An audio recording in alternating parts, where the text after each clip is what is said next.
myths, legends, storytelling, things that we all thought were in the past, things that our ancestors did, because that was before the age of books and movies and whatnot.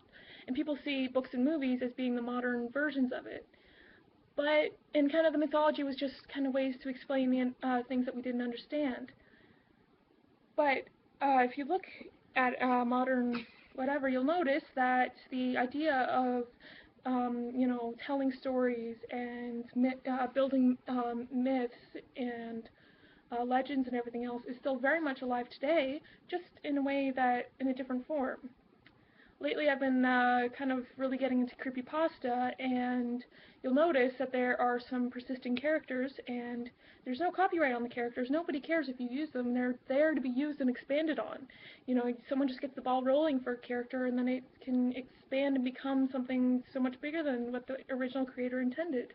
And it's kind of like the Slender Man for the Slender Man, for example, you know, everyone is actually like, if you look up Slender Man stuff and you watch all this stuff, you actually get scared and you think like shit's gonna happen because they make you think that it's actually real. With a lot of these, when I first discovered Slender Man at like 2 a.m., that was fantastic. Anyways, but yeah, like they actually, and it's kind of in the characters like Slender Man and Jeff the Killer and all them that emerge in creepypasta are being used everywhere. You see them everywhere. Everyone, even if they don't know the character's story or anything, they've seen them at least once. That one somewhere.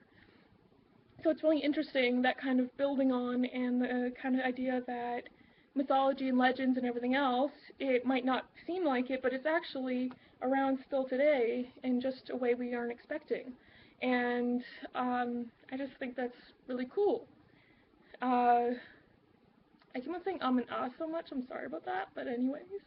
But it's interesting because the one who really got the ball rolling on this kind of storytelling was actually H.P. Lovecraft, believe it or not, back in the 20s and 30s.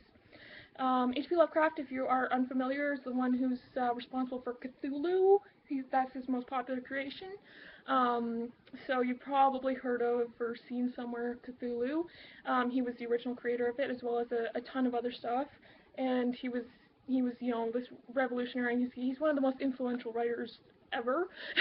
So anyways, but one of the things about his stories is that he would leave things rather ambiguous, and he wouldn't quite give you that nice result ending that you craved so much.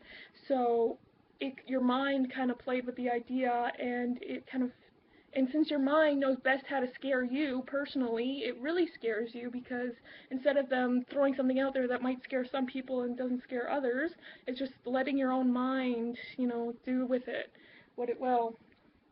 So that kind of, and it's a theme that kind of not, leaving it open-ended. That's something that creepypastas do a lot, and because creepypastas is a phenomenon to add on other people's stories, that's something that H.P. Lovecraft encouraged. In fact, the whole Cthulhu mythos was built up after his death, but it was just different people taking their different with their different takes on his ideas and everything else, and just expanding it over time, which is really cool.